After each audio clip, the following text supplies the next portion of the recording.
Air transit flight 236 রাত 1:30-এর সময় গভীর অন্ধকারে আটলান্টিক মহাসাগরের উপর দিয়ে টরন্টো থেকে লিপসনের দিকে যাচ্ছিল।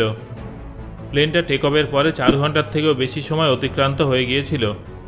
ততক্ষণ পর্যন্ত প্লেনে সব কিছু স্বাভাবিক ছিল, কিন্তু তারপরই হঠাৎ ককপিটে উপস্থিত পাইলটের কাছে একটা ভয়ঙ্কর ওয়ার্নিং আসে, যেটা ছিল প্লেনের ফুয়েল শেষ হয়ে যাওয়ার ওয়ার্নিং। আকাশে 39,000 ফুট উচ্চতায় সমুদ্রের মাঝামাঝি ফ্লাইট 236-এর ফুয়েল শেষ হয়ে গিয়েছিল। এই ঘটনায় পাইলটদের মাথায় বাজ পড়ার মতো অবস্থা তৈরি হয়েছিল। সেই সময় প্লেনটা আটলান্টিক মহাসাগরের মাঝখানে ছিল এবং দূর দূরান্ত পর্যন্ত কোনো স্থলভূমির চিহ্ন ছিল না, যার ফলে সেই সময় তাদের প্লেনে উপস্থিত 293 জন যাত্রীকে নিয়ে আটলান্টিক মহাসাগরের জলে ডুবে প্রাণ দেওয়া ছাড়া অন্য কোনো অপশান ছিল না। কিন্তু তখনই প্লেনটার সঙ্গে একটা আশ্চর্যজনক ঘটনা ঘটে। সমুদ্রের মাঝামাঝি এয়ার ট্রানজিট ফ্লাইট 236-এর সঙ্গে কী এমন ঘটেছিল, কিভাবে ভয়াবহ পরিস্থিতি থেকে যাত্রীরা বেঁচে গিয়েছিল, এই রোমাঞ্চকর ঘটনাটা এই ভিডিওতে আপনাদের সঙ্গে শেয়ার করব, তাই শেষ পর্যন্ত দেখতে থাকুন। এই কাহিনীটা শুরু হয় 2001 সালের 23 আগস্ট কানাডা টরন্টো পিয়ারসন আন্তর্জাতিক বিমানবন্দরে। সেখানে স্থানীয় সময় অনুযায়ী রাত 8:52 এয়ার ট্রানজিট এয়ারলাইন্সের এয়ারবাস A330 কানাডার টরন্টো থেকে পর্তুগালের লিপসনের উদ্দেশ্যে যাত্রা শুরু করে। এটা একটা 7 ঘন্টার দীর্ঘ এবং ননস্টপ ফ্লাইট ছিল, যেখানে 293 জন যাত্রী, 2 জন পাইলট এবং 13 জন ক্রু মেম্বার ছিলেন। টেকঅফের আগে প্লেনটায় প্রয়োজনের থেকে 4.5 টন বেশি, অর্থাৎ প্রায় 46.9 মেট্রিক টন জ্বালানি ভরা হয়েছিল। 48 বছর বয়সী ক্যাপ্টেন রবার্ট পিচে এবং 28 বছর বয়সী ফার্স্ট অফিসার ডাগ ডেজার প্লেনটা ফ্লাই করছিলেন। ক্যাপ্টেন পিচের প্রায় 16,800 ঘন্টা প্লেন চালানোর অভিজ্ঞতা ছিল, যার মধ্যে 796 ঘন্টা তিনি এয়ারবাস A330-তেই কাটিয়েছিলেন। অন্যদিকে ফার্স্ট অফিসারের 4,800 ঘন্টা ফ্লাইট এক্সপিরিয়েন্স ছিল, যার মধ্যে 386 ঘন্টা তিনি এয়ারবাস A330 ফ্লাই করেছিলেন। এর মানে এটাই যে তারা দুজনেই অত্যন্ত অভিজ্ঞ পাইলট ছিলেন। যাত্রীদের বোর্ডিংয়ের পর স্থানীয় সময় অনুযায়ী রাত 8:52 প্লেনটা টেক অফ করে এবং মাত্র কয়েক মিনিটের মধ্যে প্লেনটা আকাশে 39,000 ফুট উচ্চতায় পৌঁছে যায়, যা এই প্লেনটার ক্রুজিং অল্টিটিউড ছিল। টেক অফের পরে প্লেনটা সোজা আটলান্টিক মহাসাগর পেরিয়ে লিপসনে ল্যান্ড করত। সেই সময় পর্যন্ত প্লেনে সব কিছু স্বাভাবিক ছিল। যেহেতু তখন রাত ছিল, তাই বেশিরভাগ যাত্রী ঘুমিয়ে পড়েছিলেন। ক্রু মেম্বার এবং পাইলটদের কাছেও তেমন কোনো বিশেষ কাজ ছিল না। এইভাবেই 4 ঘন্টার থেকেও বেশি সময় কেটে যায়। প্লেনটা তখন আটলান্টিক মহাসাগরের মাঝামাঝি উপস্থিত ছিল। সেই সময় রাত 1:03 ক্যাপ্টেন পিচে ককপিটে একটা অস্বাভাবিক রিডিং নোটিস করেন। কিছুক্ষণের মধ্যে একটা এরর সামনে আসে, যেটা high oil pressure, low oil pressure এবং লো অয়েল টেম্পারেচারের এরর ছিল। এই ধরনের দীর্ঘ সময়ের ফ্লাইটগুলোতে এমন ধরনের ছোটোখাটো এরর খুব স্বাভাবিক ব্যাপার ছিল। এই ধরনের পরিস্থিতিতে পাইলটরা সাধারণত নিজেরাই বা ক্রু মেম্বারের সাহায্যে ককপিটে বসেই এই ধরনের সমস্যাগুলো ঠিক করে থাকেন। কিন্তু এয়ার ট্রানজিট এয়ারলাইনের ফ্লাইটে আসা এররটা স্বাভাবিক ছিল না। ক্যাপ্টেন এবং ফার্স্ট অফিসার তাদের দুজনের সম্পূর্ণ ক্যারিয়ারে এই ধরনের এরর আগে কখনো দেখেননি, যার ফলে তারাও ব্যাপারটা বুঝতে পারছিলেন না। তাই তারা ফ্লাইট ম্যানুয়াল খুলে এররটার বিষয়ে জানার চেষ্টা করেন, কিন্তু সেখানেও এই নিয়ে কোনো তথ্য ছিল না। তারা চাইলে বিষয়টা অনায়াসে এড়িয়ে যেতে পারতেন, কিন্তু এটা ঠিক যে সমুদ্রের মাঝে যাত্রীভর্তি ফ্লাইটের পাইলট কখনোই কোনো রকম ঝুঁকি নিতে চাইবেন না। সেই জন্য ক্যাপ্টেন পিচে এররটার কারণ খুঁজতে এয়ার ট্রানজিটের মেইনটেনেন্স কন্ট্রোল সেন্টারের সঙ্গে যোগাযোগ করেন।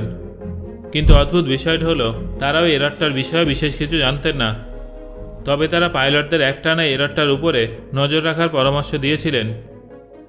তারপরে বেশ কিছু সময় পেরিয়ে যায়, আর পাইলটরা ধরে নেন যে এই এররটা হয়তো ফল্টি সেন্সরের কারণে দেখা গেছে। কিন্তু এই ঘটনার 30 মিনিট পরে রাত 1:36 পাইলটদের সামনে আরেকটা ওয়ার্নিং আসে, আর এটা ছিল ফুয়েল ইমব্যালেন্সের ওয়ার্নিং। আসলে প্রত্যেকটা প্লেনের দুটো ডানাতেই তেল সমান ভাগে ভাগ করা থাকে, তবে কখনো কখনো একটা ডানাতে ফুয়েল কম বেশি হয়ে যায়, তখন ককপিটে ফুয়েল ইমব্যালেন্সের ওয়ার্নিং আসতে থাকে। যদি এই সমস্যার কারণে পাইলটরা খুব বেশি চিন্তিত হননি, কারণ তারা ককপিটে বসে থেকেই এই সমস্যাটা সমাধান করে ফেলেছিলেন। প্লেনের ডান পাশের ডানায় তেল কম ছিল, তাই তারা বাঁ পাশের ডানা থেকে ডান পাশের ডানাতে ফুয়েল ট্রান্সফার করে দেয় এবং এই সমস্যাটার হাত থেকে নিস্তার পায়। তবে তারা বুঝতে পারেননি যে ফুয়েল ট্রান্সফার করতে গিয়ে তারা এমন কিছু করে ফেলেছেন যেটা তাদের জন্য বিপদ ডেকে আনবে, যেটা পাইলটদের অবস্থা দুর্বিষহ করে তোলে। আসলে ফুয়েল ট্রান্সফারের পরে প্লেনের 2 নম্বর ইঞ্জিনে অয়েল টেম্পারেচার কমতে শুরু করে আর অয়েল প্রেশার বাড়তে শুরু করে। পাইলটরা বুঝতে পারেন যে বিষয়টা ক্রমশ গুরুতর আকার নিচ্ছে, তাই তারা প্লেনটা ল্যান্ড করার জন্য এয়ারপোর্ট খুঁজতে শুরু করেন। প্লেনটা সেই সময় আটলান্টিক মহাসাগরের ঠিক মাঝখানে ছিল, আর দূর দূরান্তেও কোনো স্থলভাগের চিহ্ন ছিল না। সেই সময় তাদের সবথেকে কাছে যে এয়ারপোর্টটা ছিল সেটা হলো পর্তুগালের অ্যাজর্স দ্বীপে অবস্থিত লাজেস এয়ারবেস।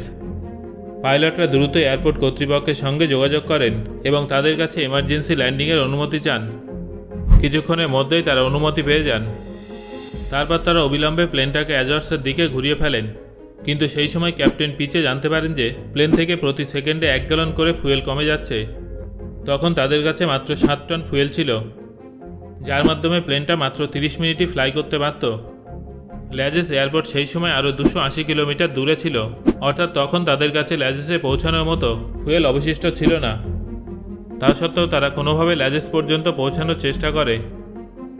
পরিস্থিতি তখন আরও ভয়ানক রূপ নেয় যখন রাত 2:13 প্লেনের ডান দিকে 2 নম্বর ইঞ্জিনে আগুন লেগে যায়। সেই সময় প্লেনে মাত্র একটা ইঞ্জিনই অবশিষ্ট ছিল, আর সেটাতেও অনেক ফুয়েল কম ছিল। কিন্তু যাই হোক না কেন, তখনও একটা ইঞ্জিনই প্লেনটার শেষ ভরসা ছিল। প্লেনটাকে একটা ইঞ্জিনের সাহায্যে ফ্লাই করানোর জন্য ক্যাপ্টেন পিচে সেটা 39,000 ফুট উচ্চতা থেকে 33,000 ফুট উচ্চতায় নিয়ে আসেন। সেই সময় ফুয়েল দ্রুত গতিতে কমে যাচ্ছিল। সেই সময় প্লেনের মেনটেন্যান্স ইউনিট তাদের সঙ্গে যোগাযোগ করে এবং প্লেনটাকে 33,000 ফুট উচ্চতা থেকে 20,000 ফুট উচ্চতায় নিয়ে আসার পরামর্শ দেয়, যাতে কোনো লিকেজ থাকলে সেটা জানা যায়। কিন্তু পাইলটরা এই ধরনের ঝুঁকি নিতে রাজি ছিলেন না, কারণ প্লেন একবার এত নিচে চলে আসলে তারা পুনরায় আগের উচ্চতায় পৌঁছাতে পারতেন না, আর তাদের বাধ্য হয়ে সমুদ্রে ল্যান্ড করতে হতো। সেই সময় যদি ল্যান্ডিংয়ে কোনো ভুল হতো তাহলে পুরো প্লেনটাই সমুদ্রে ডুবে যেত। সেই জন্য পাইলটরা মেনটেন্যান্স ইউনিটের কথা না শুনে 33,000 ফুট উচ্চতাতেই থেকে যায়। পাইলটদের মনে তখন আশা ছিল যে তারা একটা ইঞ্জিনের সাহায্যে ল্যাজেস এয়ারবেসে সুরক্ষিতভাবে ল্যান্ড করতে পারবে। সেই জন্য এয়ারপোর্ট অথরিটি ল্যান্ডিংয়ের সময় কোনো ধরনের ঝুঁকি এড়ানোর জন্য রানওয়েতে সমস্ত রকমের প্রস্তুতি করে রেখেছিল।